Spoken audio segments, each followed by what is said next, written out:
I think of what you've done for me, I'm overwhelmed emotionally. You constantly, graciously spoil me with daily favor and tender mercy. So loving you is so easy to do. When I think about how you love me, it's so easy to love thee. Loving you is so easy to do. When I think about how you love me, it's so easy to love thee. I do not deserve any of your goodness, 'cause I'm low down filthiness, even at my very best. Lord, you constantly, graciously spoil me, daily favor and brand new mercy. Loving you is so easy to do. When I think about how you love me, it's so easy to love thee. Loving you is so easy to do. When I think about how you love me, oh my, it's so easy to love thee. That's why loving you is so easy to do. When I think about how you love me, it's so easy to love thee. Loving you is so easy to do. When I think about how you love me, it's so easy to love thee. I never knew a love like yours. Not yesterday, today, or forevermore. Your love is amazing. It is so amazing. Your love I humbly adore. Loving you, so easy to do. Loving you, so easy. Loving you is so easy. When I think about what you've done for me, how you set me free. Loving you, loving you, so easy. Think about your grace, your mercy, your kindness, your love, your care.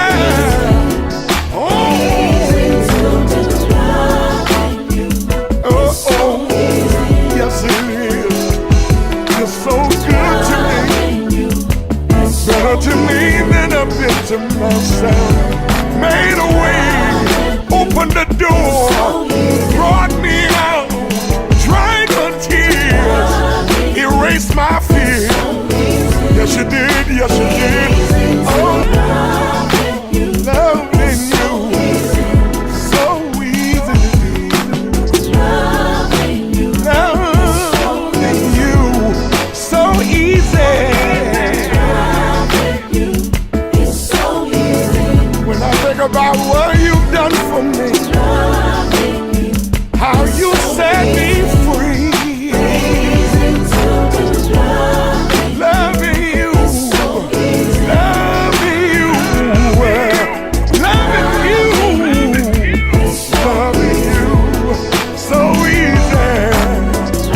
Think about your grace, your mercy, your kindness, your love, your care.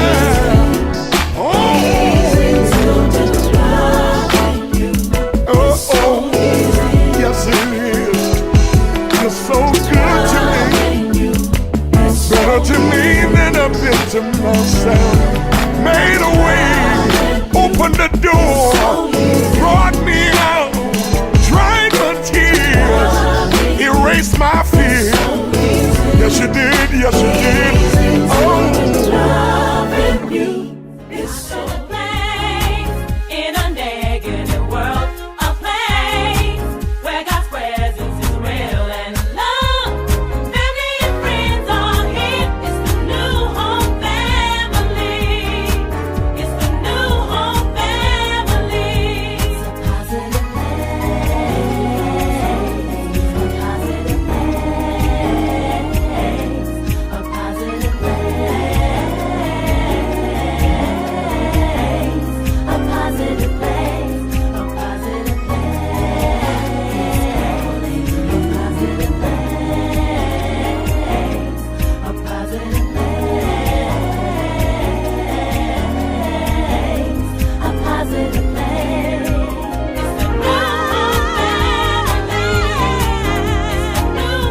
Well, good morning. Blessings and favor to each and every one of you. What another amazing day this is.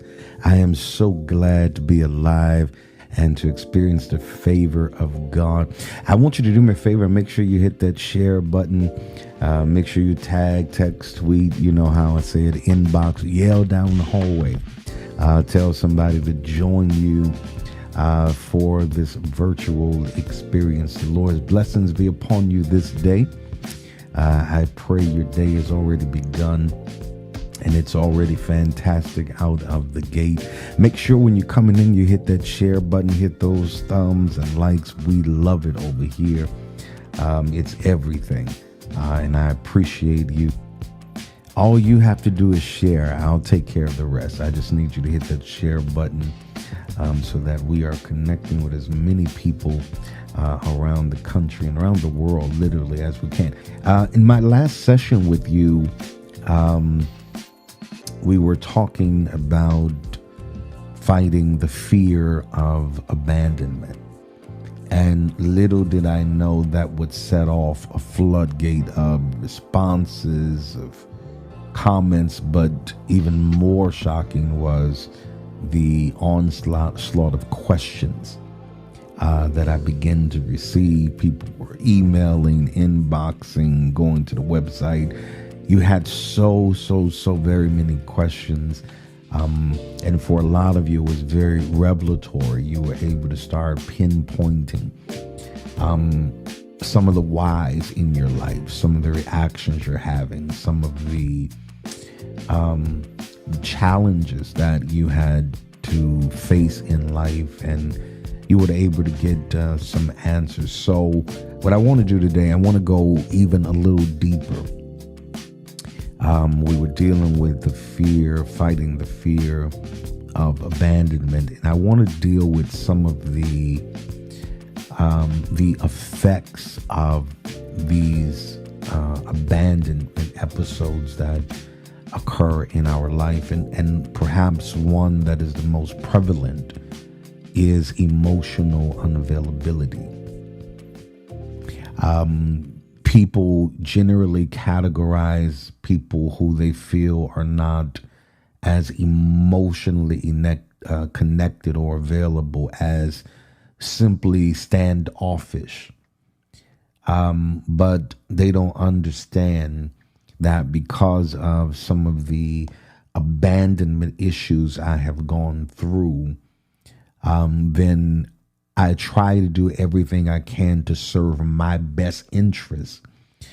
And that is to self-protect and to self-preserve, so that I am not exposing myself to potential hurt and even further damage that I'm not so sure I could recover from. So when we talk about emotional unavailability, this refers to an individual's inability to maintain emotional bonds in a relationship.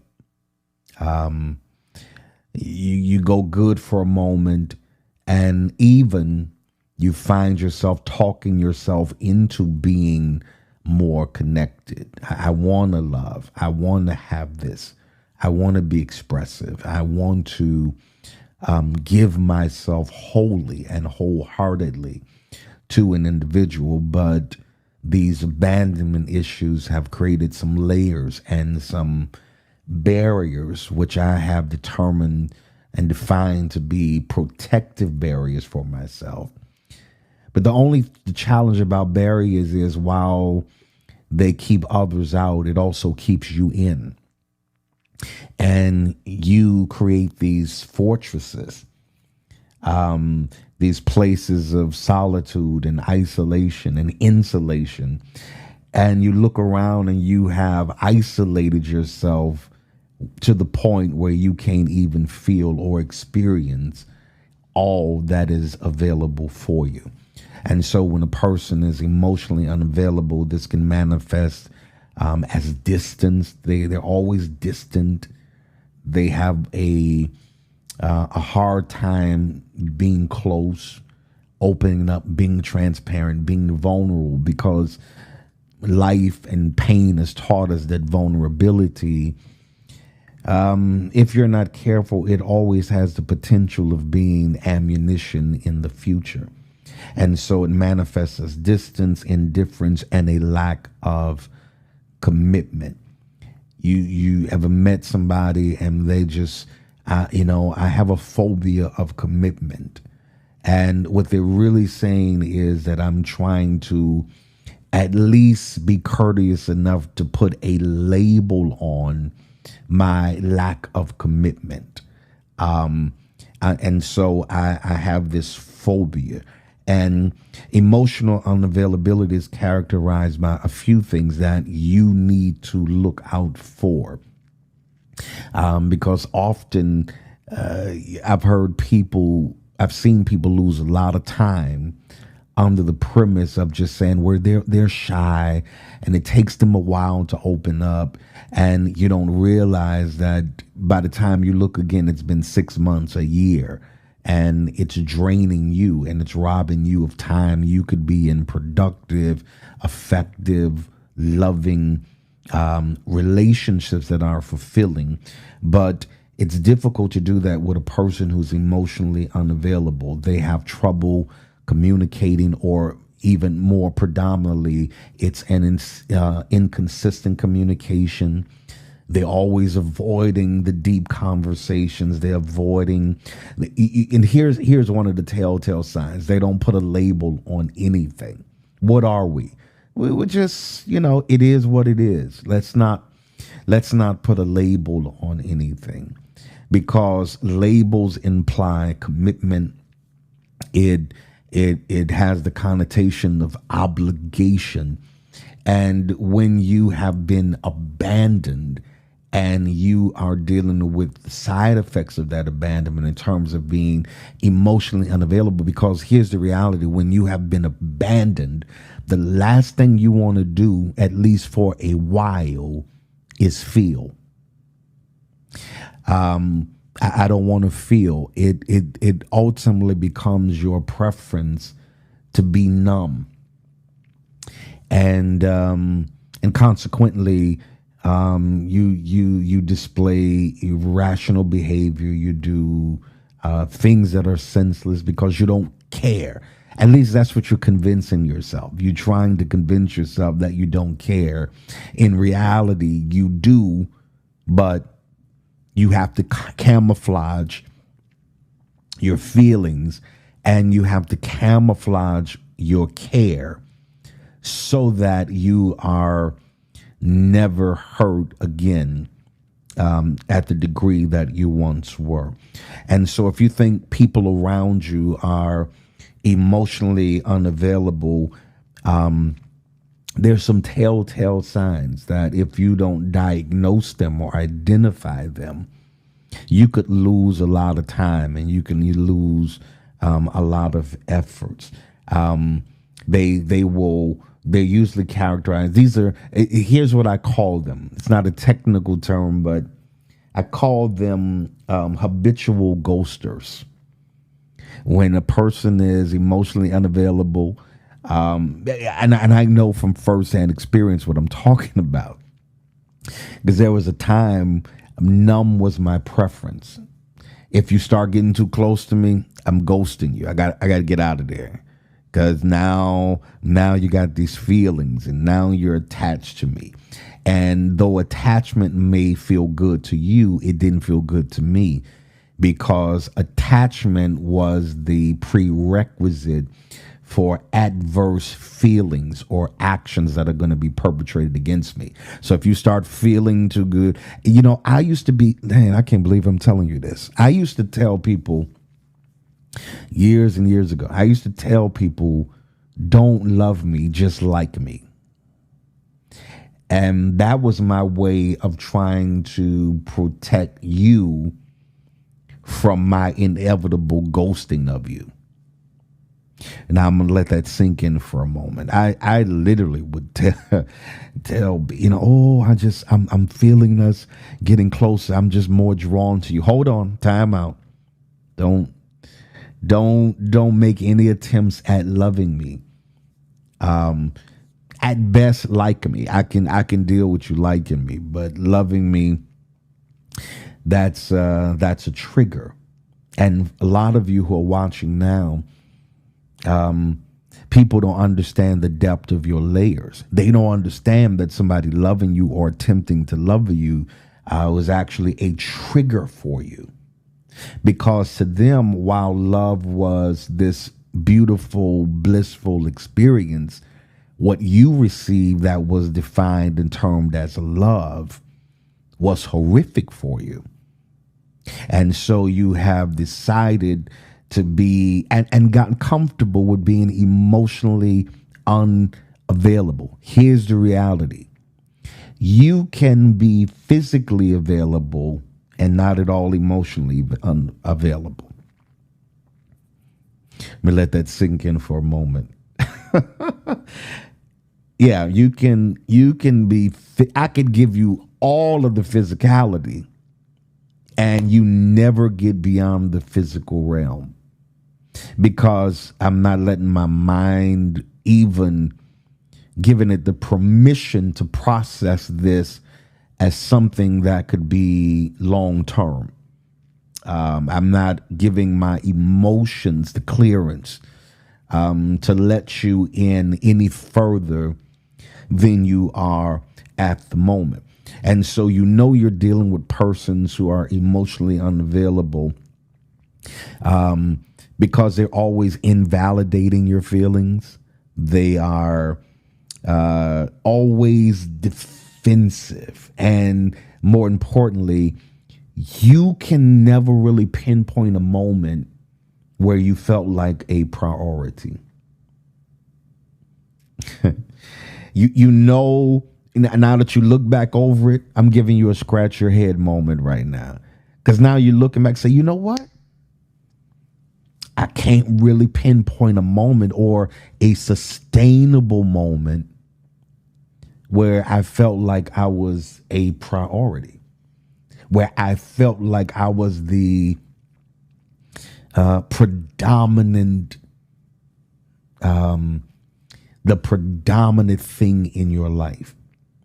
And ladies and gentlemen, you haven't realized it yet, but could it be possible that you have attracted or have been attracting people who are emotionally unavailable, and you've been saying stuff like, yeah, I'm probably a bit much for them. I'm a lot to handle.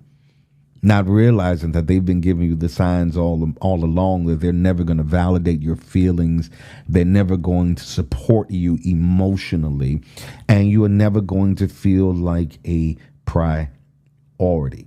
Because when an individual has issues, again, that stem from being abandoned, we don't let you in easily. And it's difficult for us to feel anything. It's like you develop this numbness to feeling. And so you have to understand that a lot of emotional unavailability stems from fear.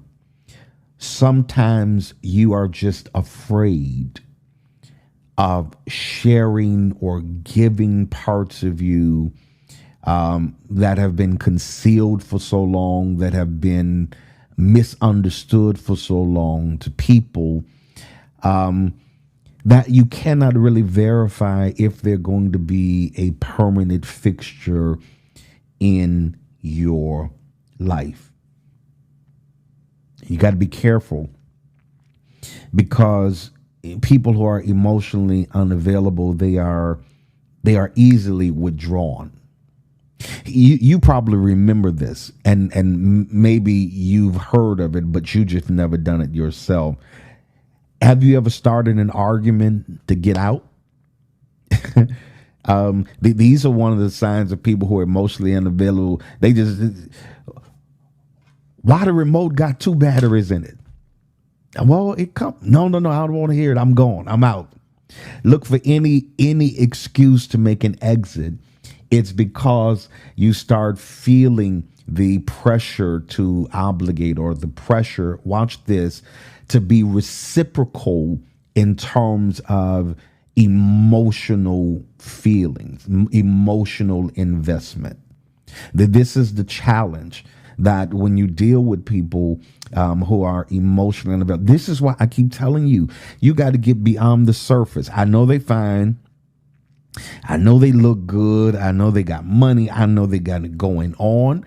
But you could have all of these things and still be bankrupt internally and emotionally. And there's nothing that will jeopardize your peace or your happiness than connecting and being in covenant with people who are emotionally bankrupt and emotionally unavailable for you. And so emotional unavailability often stems from fear.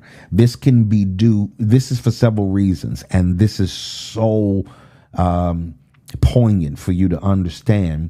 And that is that they fear rejection or ridicule. Now, probably every one of you who I'm talking to has been in a space or a head place where you were literally afraid to get rejected. Think about it. Who likes to get rejected? Rejection can have it can have a significant debilitating impact mentally, spiritually, physically. It can blow you out of the water to get rejected. And so you become, usually people who are emotionally unavailable, they walk around with this constant fear of rejection or ridicule, or because of prior hurts in previous relationships. They were hurt, they were unheard, they were unseen, they were unimportant. And so you generally tend to keep people at arm's length. Okay, that's enough. Don't get too close. And so generally what happens, we create these barriers, these lines of defense, so that, again, when I feel you getting too close or closer than I'm willing to let you get, again, because I don't want you to love me. I just want you to like me. Now you're trying to love me, so I gotta put up this wall and keep you at distance. It can also stem from, hear this clearly, and I really, really wish I had time to unpack this. It can stem from insecurity. Insecure people tend to put up walls that prevent people from getting close to them or sabotaging relationships to avoid emotional closeness. You just sabotage it. You intentionally wreck the connection. You tear down what is being built or potentially can be built simply because of your reflex. I call it emotional reflexes, because of your emotional reflexes from your past hurt or your past injury. And so we put up walls, and these insecurities can stem from a lot of different things. Here's one that is probably in the high 80 percentile of this, and that is from past trauma, particularly traumatic childhood experiences or traumas from past relationships. They can prevent people from being emotionally available. If your mother didn't embrace you, if she didn't nurture you, if she didn't hug you, if she didn't grab your face and kiss you on the top of your head and say, "Oh, that's my baby," then there's some voids that are in your life that fester for years that you don't even realize until the person who is expecting it from you starts pointing out, "Hey, you don't hug, you don't kiss me, you don't touch me, you don't have conversation, you don't open up." And then you start realizing that what it really is an emotional reflex. By instinct, I know how to push you away. And consequently, when you have relationships not that have not been fully developed or nurtured from your childhood, your mother, your father, even interpersonal relationships with your siblings, then you tend to be sort of standoffish, and you grow up and you have issues socially. And you feel very uncomfortable in the public. You just want to get out of there. I don't like you hear, I don't like a lot of people, or I don't like being around a lot of people. And really, it's not that you don't like seeing the people. What you fear more is that people see you and see your vulnerability and see your hurt and see the things that you are trying to disguise. And so rather than go through that traumatic ordeal repeatedly, you just operate from a posture of being emotionally unavailable. Because when you're emotionally unavailable, here's what it is at the core. You have self-committed to not get committed. You signed the covenant with yourself and say, I'm not going to commit again. I'm not going to be available to people again. And so what happens is you spend a great deal of your life. And I used to just say, women, be careful for this, but men, you got to watch it too, because there are some individuals who have decided that because of my past trauma and because of my emotional reflexes, I am just going to keep things casual and undefined, so I do not have to deal with any emotional components that go along with long-term kind of committed relationships. So you got to be careful for these signs. One of the things that you also have to watch out for, again, that plays back to being abandoned, is that neglect. Neglect has a tremendous effect on us emotionally, and it impairs our ability to be available for people. But watch this, it impairs my ability to be there for me as well. Because when you have been neglected, again, in environments where you should have been receiving nurturing, it teaches you that your needs don't matter and your wants should be simply shelved. You don't need anything. It doesn't matter what you want. And so consequently, you simply relinquish your wants and your wishes, and you submit to the wants and the wishes of everybody else. And while other people are fulfilled, you're living an unfulfilled life, because it's one thing for people to be emotionally unavailable to you, but it's another thing entirely when you are emotionally unavailable to yourself. How do I do that? You say things like this: stop crying, don't cry. I'm not going to cry about this, when in all actuality, crying is what you perhaps may need to do to cleanse your spirit, to release things that have been harbored in you emotionally from you. Don't cry. Look at you. Don't cry. Don't break. No. Sometimes you need a good cry to cleanse your soul and cleanse your spirit.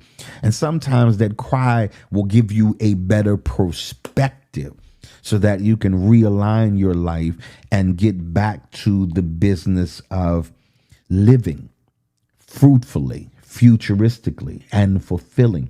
Because, ladies and gentlemen, when you experience abandonment, it makes you apprehensive about attachments. So we tend to avoid them at all costs. I don't, I run by myself, I'm my own best friend. And I understand that, but really at the core of it, it's me protecting me. I don't want another friend, because friends come with the potential to hurt you and let you down and betray you and to walk out on you. And so why take me through that again when I can be my own best friend and I can look out for me. And so you have to make sure that even though people have abandoned you, that you don't abandon you. I hope you're getting what I'm saying. You have to make sure that their neglect of you does not translate into you neglecting yourself. For another day of your life, you have to decide that I am going to tap into who I am, my own wants, my own needs. Because what a tragic thing it is. And please hear this. And I don't know how straightforward I could be with you. I'm trying to. Please hear me. Don't spend all of your life giving everybody what they want and you never give you what you want.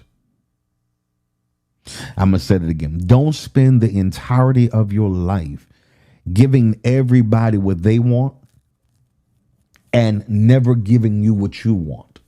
You're always the giver, always the supporter, always making sure everybody's fine, always hugging, always kissing. And yet nobody hugs you. Nobody embraces you. Nobody tells you great job. Nobody's saying keep pushing, keep going. Nobody's patting you on your back.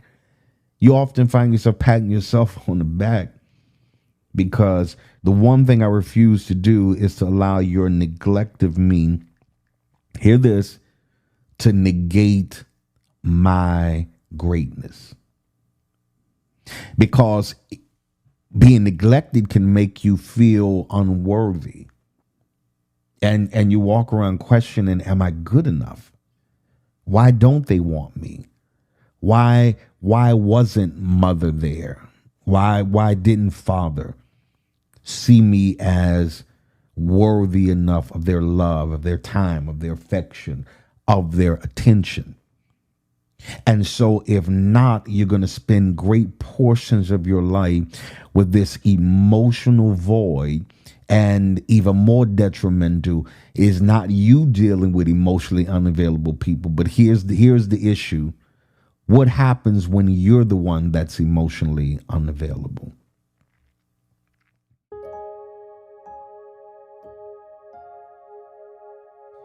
Well, this has been an amazing day. Thank all of you who are sending your super chats. And I thank you for your seed and your giving today. As we prepare to give corporately today, I want you to prepare your seed offering today as we are preparing to honor the Lord in our giving this day. I want you to allow the Holy Spirit to speak to your heart relative to your giving. What your seed deposit should be on this day. You know the rules of giving in our ministry. If you are willing and able, let every man give as God has prospered him to do so, not grudgingly, not forcefully, not out of force, but because you just love God and you love the work of his ministry. Again, all the giving means are right there on the screen for you. I want you to find the one that's the most convenient, and I want you to give. Also, May 18th, listen, I am excited. My pastoral anniversary is happening May 18th, 9 a.m. And my guest, look who my guest is going to be, none other than Bishop Samuel R. Blake. So if you're watching, if you're in or around New Orleans, that's the third Sunday in May 18th at 9 a.m. I want you to come and be my guest as we celebrate just the grace of God that he's allowed us to be a part of the vineyard for these years. And it's going to be amazing. Don't worry about dressing up and doing all that stuff. Come as you are, wear your jeans, whatever it is, and meet us in New Home, New Orleans East in 13800 Hain Boulevard, May 18th at 9 a.m. Screenshot it, save it, and put it on your calendar. Well, we're getting ready to go. Don't forget, the weekend is almost here. So find you a new home to go to on this Sunday. That's what I'm going to tell you. Find a new home to go to this Sunday. Join us in East New Orleans at 9 a.m., 13800 Hain Boulevard. Join us uptown New Orleans at the Mother Church, 1616 Robert C. Blake Senior Drive for 10:30. Also, don't forget our Hammond location at 10:30.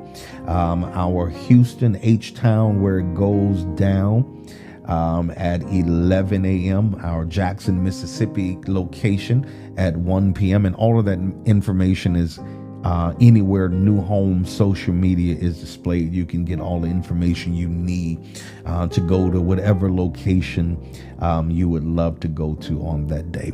All right. Don't forget, God said it's yours. Go get it. Go get it, because God says it is absolutely, positively yours. I'll see you next time.